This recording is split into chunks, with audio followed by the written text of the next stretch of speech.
আসসালামু আলাইকুম ওয়া রাহমাতুল্লাহি ওয়া বারাকাতুহু।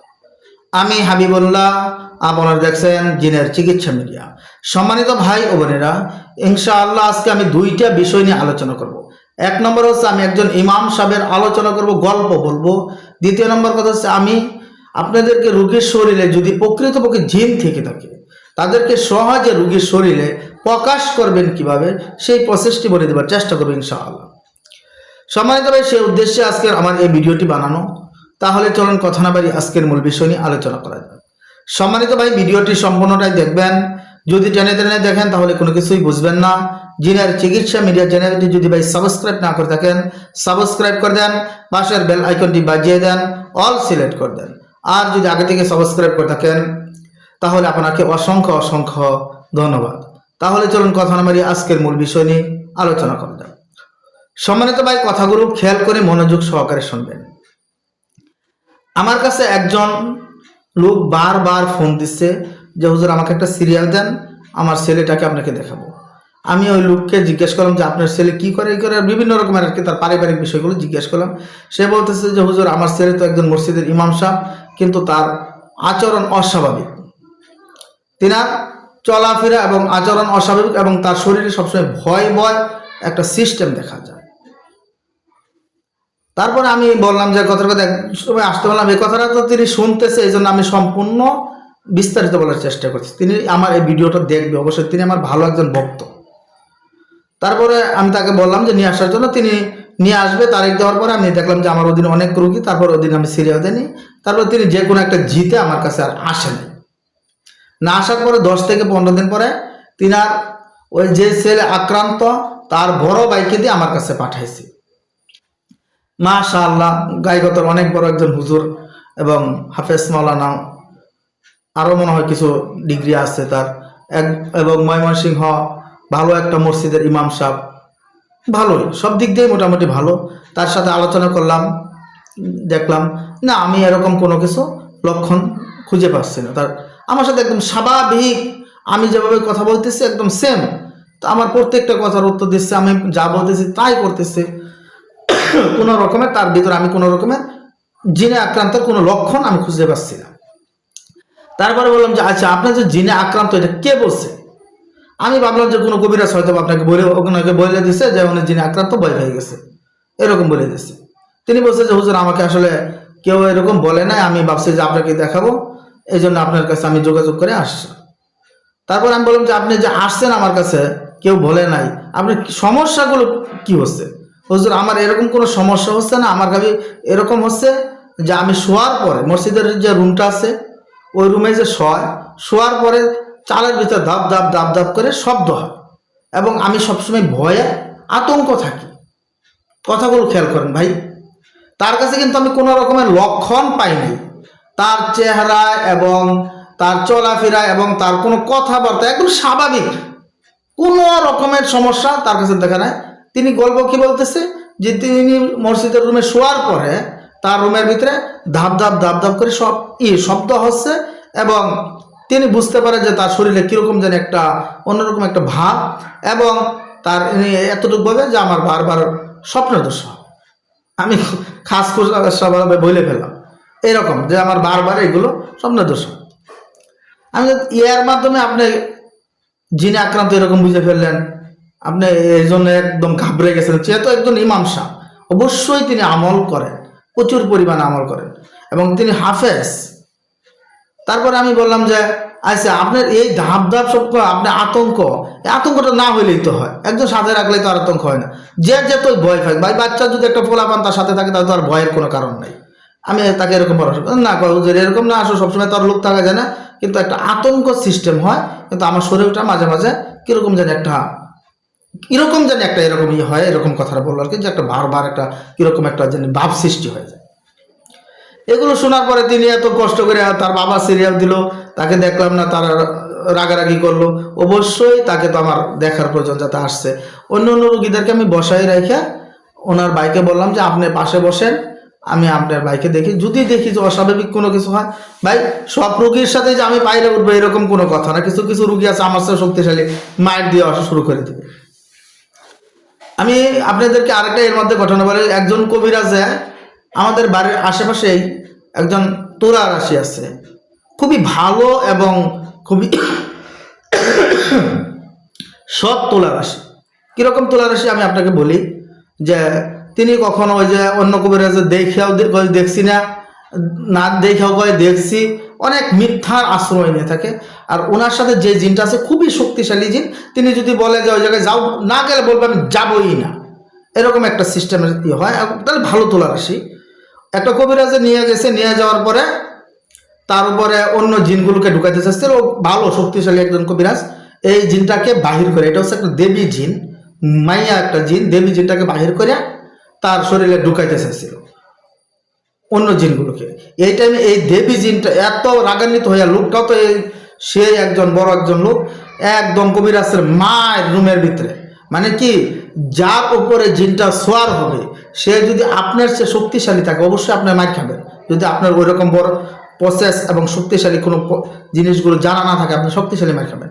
তাই আমি দেখলাম যে ছেলেটা আসলে অনেক লম্বা চূড়া, অনেকই। আমি বললাম যে আপনার পাশে বসেন, আমি তার উপরে কিছু প্রয়োগ করি।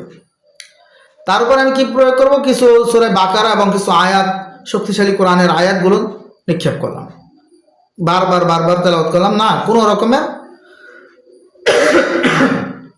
তুম ধরে বসে রয়েছে, কোনো রকমের তার ব্যবসা কোনো কিছু বোঝা যাচ্ছে না। বুঝে না যাওয়ার পরে আমি চিন্তা করলাম যে আমি আর কি একটা রোগীকে বারবার পরীক্ষা করে বিভিন্ন সাইটে পরীক্ষা করার চেষ্টা করি। আমি দেখলাম যে যদি তার শরীরে যদি জিনগুলো না আসে, যদি চোখের সামনে হাজির করতে পারি। চোখের সামনে জিনগুলো হাজির করার জন্য আমি কিছু দোয়া প্রয়োগ করলাম। দোয়া প্রয়োগ করার সাথে সাথে দেখলাম যে এরকম জাহির দিয়ে জাহির মারতেছে। আমার মনের ভিতরে খুব সন্দেহ লাগে গেলো, একটা আশা জাগলো যে আসলে তাহলে তার অবশ্যই কোনো একটা সমস্যা আছে। এখন তো কোনো আশা নাই, সেম আমার মতো স্বাভাবিক বিষয়, আমার মতো স্বাভাবিক, আমি যা বলতেছি তাই। এখন জাহিরটা দেখে মনের ভিতরে একটা আশা জাগলো যে হ্যাঁ তাহলে অবশ্যই তার সমস্যা আছে, আমি একটা সমস্যা ধরতে পারবো ইনশাআল্লাহ, আল্লাহ রাব্বুল আলামিন যেতে চাই। তারপরে বললাম কি চোখের সামনে শক্তিশালী দোয়াগুলো পড়ে পড়ে নিয়ে আসার চেষ্টা করলাম। এখন দেখতেছি তিনি, আমি যদি বলতেছি তাদেরকে দেখা যাচ্ছে, হ্যাঁ বলতেছে, হ্যাঁ দেখা যাচ্ছে। কথাগুলো খেয়াল করেন, এই জায়গায় কিন্তু গল্প মানে কি আপনাদের অনেক শিক্ষণীয় বিষয় আছে ভাই। আমি বলতেছি দেখা যাচ্ছে, হ্যাঁ দেখা যাচ্ছে। আমি বলতেছি যে ওইটা দেখা যাচ্ছে, কথার কথা আমি বললাম কি দেখা যাচ্ছে, গরু দেখা যাচ্ছে, হ্যাঁ গরু দেখা যাচ্ছে। আমি বলতেছি ছাগল দেখা যাচ্ছে, হ্যাঁ ছাগল দেখা যাচ্ছে।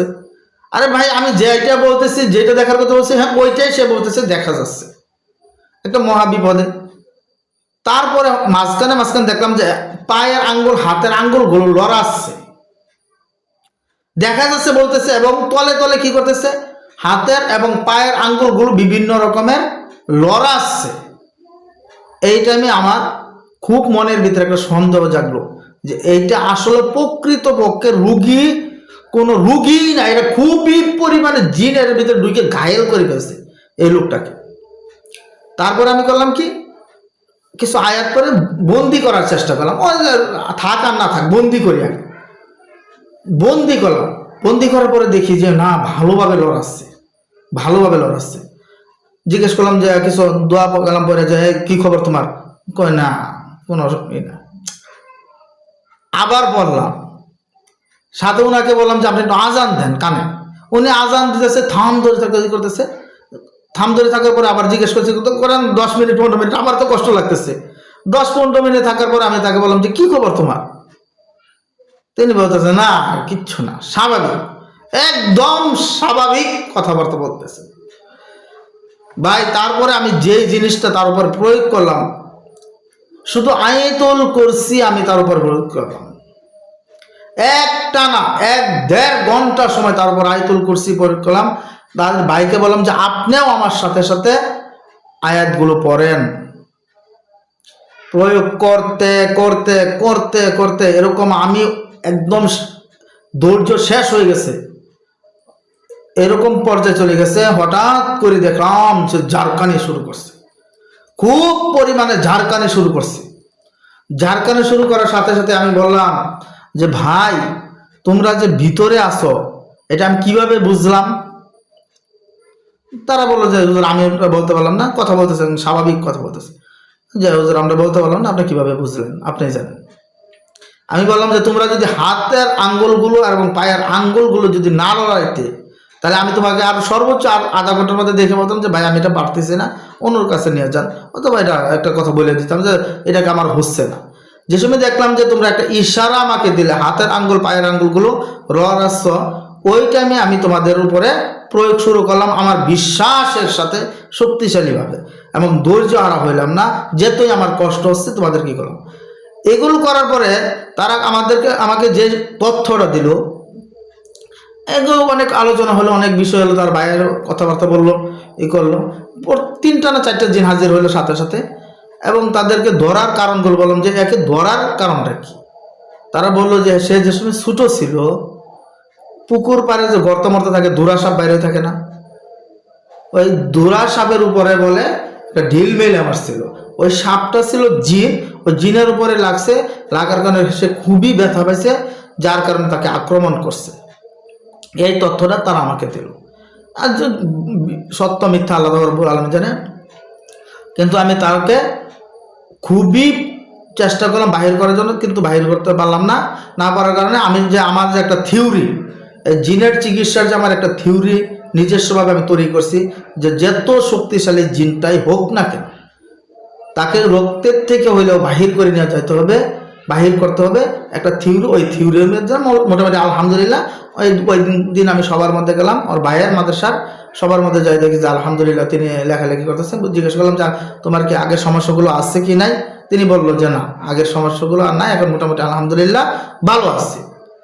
এটার দ্বারা বুঝাইতে চাইলাম, আমি এই গল্পের দ্বারা বুঝাইতে চাইলাম যে আসলে তিনি ওই জিনে যে আক্রান্ত হচ্ছে, এমনভাবে তাকে ঘায়েল করছে জিনে,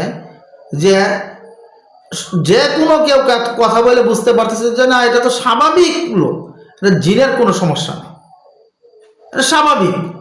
এবং আমি বিভিন্ন রকমের আয়াতগুলো পড়ার পরে যে সময় জিজ্ঞেস করলাম কি খবর তোমার, ওরাও স্বাভাবিক। এটা আমি কিন্তু ঘাবড়ে যাওয়ার বিষয় যে কিচ্ছু না। তারপরেও সে জিনে আক্রান্ত, তার ভিতরে জিনগুলো বসবাস করতেছে। সে একজন ইমাম সাহেব, এবং বিভিন্নভাবে দোয়া কালাম তো অবশ্যই পড়ে ইমাম সাহেব। কথার কথা সকালে তো সূরা হাসর পড়তেছে, শরীর বন্দর করতেছে, কোরআন তেলাওয়াত করতেছে, মাদ্রাসাতে পড়াচ্ছে, সারাদিনের রাতে কোরআনের পিছনে আছে, তারপরে তাকে ছাড়তেছে না। কারণ কি? সঠিক ওষুধটা তিনি প্রয়োগ করতে পারতেছে না তার শরীরের উপরে। আপনার কোন সমস্যা না ধরে যদি আপনি যত ওষুধই খান, আপনার ফায়দা হবে না। তাই আপনার কোন জিনে আক্রান্ত, এটা কিরকম জিন, এটা কিভাবে আপনি বুঝবেন, ওটা বোঝানোর সিস্টেম আছে। আমি বলবো অন্য একটা ভিডিওতে বলবো যে আপনি আসলে কোন রকমের জিন আক্রান্ত হয়েছেন, এই জিনটা কি চাচ্ছে আপনার কাছে, এই বিষয়গুলো বুঝা সঠিক চিকিৎসা দিলে আপনি রোগীগুলো সুস্থ করতে পারবেন। আর আরেকটা বিষয় হচ্ছে যে আমি বলছিলাম যে আপনাদেরকে সঠিকভাবে রোগীর শরীরে জিনগুলোকে প্রকাশ করবেন কিভাবে। এই জিনগুলোকে প্রকাশ করতে গেলে আপনারা প্রত্যেকে যারা জিনের কাজগুলো করেন, তার একটা থিওরি থাকে যে আমি এই আয়াতগুলোর পরে এই আয়াতগুলো দিয়ে তাকে আমি বন্দি করব, তাকে আমি এই আয়াতগুলো দিয়ে জ্বালিয়ে দেব, তাকে আমি এই আয়াতুল হক পড়া লাগে এক সময়, আয়াতুল কেতাল পড়া লাগে এক সময়, বিভিন্ন রকমের আয়াত আছে। এই আয়াতগুলো আমি একের পর এক পড়ব। এই যে আপনার একটা থিওরি থাকে, থিওরি থাকার পরে আপনি একটা রুগী আসার পরে আপনি একের পর এক পড়তেছেন, পড়ার পরে জিজ্ঞেস করতেছেন তো তোমার কোনো হচ্ছে পরিবর্তন বুঝতে পারতেছো, কোনো কিছু হচ্ছে। এই যে আপনি জিজ্ঞেস করতেছেন, জিনটা যদি খুবই শক্তিশালী জাদুকর এবং চালাক হয়ে থাকে, তিনি আপনাকে ধোঁকা দিবে না, কোনো রকমের সমস্যা হচ্ছে না, কোনো কিছু না, আমি স্বাভাবিক আছি, একটু ভালো লাগতেছে, এরকম বলবে। তা আপনার করণীয় হচ্ছে যে আপনার যে থিওরির মধ্যে যে আয়াতগুলো আপনি রাখছেন যে এটার পর এটা করবো, এটার পর এটা করবো, এগুলো না করে আপনি প্রথমে যে আয়াতের মাধ্যমে একটু হলেও আপনি উপকার পাইছেন, ওই আয়াতটা 1 ঘন্টা 2 ঘন্টা তারপরে প্রয়োগ করেন, শুধু 1টা 2টা আয়াত, একটা দুইটা আয়াত তার উপর প্রয়োগ করতে করতে করতে করতে করতে করতে ওই জিনটা তার ধৈর্য হারা হয়ে যাবে। সে জাদু করতে করতে সে জাদুর মধ্যে ধৈর্য হারা হয়ে যাবে। তার জাদুগুলো আল্লাহ রাব্বুল আলামিন দেখবেন যে আপনি বারবার করতেছেন, আল্লাহকেই ডাকতেছেন, আর কারো আশ্রয় নিচ্ছেন না, অন্য কোনো সহযোগিতা নিচ্ছেন না, অন্য কোনো ধৈর্য হারা হচ্ছেন না, আল্লাহর প্রতি আস্থা রেখে করতেছেন। ওই টাইমে আপনার আল্লাহ আপনার দোয়া কবুল করে ফেলবে এবং ওই জিনটাকে দুর্বল করে দিবে এবং আপনাকে দেখবেন যে সহযোগিতার আপনি হাত ধরে দিবেন আল্লাহ রাব্বুল আলামিন। ওই টাইমে আপনি সহজে ওই জিনটাকে ঘায়েল করতে পারবেন। আর যে টাইমে আপনি একের পর এক আয়াত একের পর এক আয়াত পড়তেই থাকবেন পড়তেই থাকবেন পড়তেই থাকবেন, ওই টাইমে আপনি কোনো ফায়দা পাবেন না, কোনো ফল পাবেন না। আপনি কি হবে যে একটা স্বাভাবিকভাবে যে জিনের রোগীগুলো কোনো চিকিৎসাই হবে না। আরেকটি বিষয় হচ্ছে যে আমি বারবার এইটা বলার চেষ্টা করি যে দেখেন ভাই, একজন লোকে ধরেন 10টা 15টা কোরআন শরীফ যদি সে মাথায় নিয়ে ঘুরে, তার কোনো কিন্তু সোয়াব নাই। হ্যাঁ, কোরআন শরীফ নিয়ে করছে আল্লাহর কালাম, এটা একটা বিষয় আছে, কিন্তু তার কোনো সোয়াব পাচ্ছে না। 10টা 20টা কোরআন শরীফ নিয়ে ঘুরলে যে 10টা যে যত কোরআন শরীফ নিতে পারবে তার অত সোয়াব হবে, এরকম না। ওই কোরআন শরীফ থেকে যদি কেউ একটা অক্ষর পরে আলিফ লাম মিম 3টা অক্ষর হয়ে গেল, 10টা নেকি পেয়ে গেল ভাই, 10টা নেকি পেয়ে গেল। তাহলে 10টা 15টা কোরআন শরীফ নিয়ে বললেও যদি কোনো ফায়দা না হয়, তাহলে এই কোরআন থেকে আপনি একটা দুইটা আয়াতে লেখা তাবিজ বানায় শরীরের সাথে গুলো আপনার কি ফায়দাটা হবে ভাই? কোনো ফায়দাই হবে না। ওই একটা দুইটা আয়াত থেকে তাবিজ বানায় করে কোনো ফায়দা নেই, একটা ধোঁকার আলাপ। এটা একটা ধোঁকার আলাপ যে জান এই যে তাবিজ রেখে দিলাম রোগী সুস্থ হয়ে যাবে 7 দিন পরে 10 দিন পরে, এগুলো না। আপনি যদি পারেন বলেন যে আমাকে ওই আয়াতটা রেখে দিলাম, ওই আয়াতগুলো বারবার পড়ি, আপনি ওই আয়াতগুলো যদি বারবার বারবার বারবার পড়েন আপনি নিরাপদ থাকবেন। কিন্তু আপনি কোনো তাবিজের আশ্রয় নেবেন না, তাবিজের আশ্রয় নিলে আপনি সুস্থ হবেন না। দ্বিতীয় নম্বর কথা, আপনি কোনো জায়গায় জিন জবাই করার জন্য, জিনকে বন্দি করার জন্য এবং তাৎক্ষণিক সুস্থতা হওয়ার জন্য আমি যাচ্ছি জিন মিন জবাই করে বন্দি করে আমাকে সুস্থ করে দেবে, তাহলে আপনি জিন্দিগিতে সুস্থ হবেন না। আপনি জিন্দিগিতে সুস্থ হবেন না। আপনাকে সুস্থ হওয়ার চিকিৎসা হচ্ছে প্রকৃত যে চিকিৎসা, তা হচ্ছে আপনার ধৈর্য ধরে এই জিনটাকে শরীর থেকে বাহির করতে হবে। ফুরার ভিতর থেকে পয়জন না বাইর করে উপরে যেতই মলম ডলেন লাভ হবে না। ফুরার ভিতর থেকে পয়জনটা টিপ দিয়ে বাহির করে মলম না ডললেও সুস্থ হয়ে যাবে। জিনগুলোকে ভিতরে রেখে যেতই আপনি দোয়া কালাম পড়েন, যেতই আপনি তাবিজ কবজ বাঁধেন, আপনি সুস্থ হবেন না। যেতই জবাই করেন, জবাই করতে গেলে আজকে 10টা জবাই করতেছে, 10 দিন পরে 2 দিন পরে আবার অসুস্থ, আপনাকে বলবে যে হ্যাঁ ওনার আত্মীয় স্বজন আসছে, ওনার বন্ধু বান্ধবরা আসছে, অন্য গ্রুপ আসছে, এরকম কবিরাজ আপনাকে ধোঁকা দিবে। এরকম কোনো ধোঁকায় পড়বেন না। বন্দি করে দিছি আমি দেখাই দিছি, না ভাই, বন্দি করে দিছে দেখাই দিছি কি, আসেন আমি দেখাই দেব। কে জিন কুকুরের সুরত ধরতে পারে না, মানুষের সুরত ধরতে পারে না, তো জবাই সুরত ধরবে না কেন? বোতলের ভিতরে বন্দি আছে এই সুরত ধরবে না কেন? এটা তো রুগীই বলতেছে, রুগীর জিনেই বলতেছে। এগুলো না, প্রকৃতপক্ষে জিনকে শরীর থেকে বাহির করতে গেলে সময়ের প্রয়োজন, ধৈর্যের প্রয়োজন, কিছু মাইনা চলার প্রয়োজন, তাহলে প্রকৃতপক্ষে রোগী সুস্থ হবে ইনশাআল্লাহ। নাহলে যেতই আপনি চেষ্টা করেন তাবিজ কবজের 7 দিনের 10 দিনের জবাইয়ের বোতলে, আপনার রোগী সুস্থ হবে না। ভাই আজকের ভিডিওটা আসলে আমি লম্বা করছি, একটু গল্প বললাম, যার মন চায় দেখবেন, যার মন চায় দেখবে না। কিন্তু কেউ এরকম কমেন্ট করেন যে এত লম্বা লম্বা ভিডিও। হ্যাঁ, এটা আমি হঠাৎ একটা ভিডিও লম্বা করলাম কারণ আমি একটা গল্প বলার প্রয়োজন। আমি নিজেও এই জিনের রোগী দেখে আশ্চর্য হয়ে গেছি। আমি পরবর্তীতে একটা প্যারালাইসিসের সিস্টেম, হাত পায়ে বাগে বেঁকে গেছে, মুখগুলো হাত করেছে, এরকম একটা রোগীর চিকিৎসা নিয়ে আপনাদের সামনে উপস্থিত হবে ইনশাআল্লাহ। জি, আসসালামু আলাইকুম ওয়া রাহমাতুল্লাহি ওয়া বারাকাতুহু।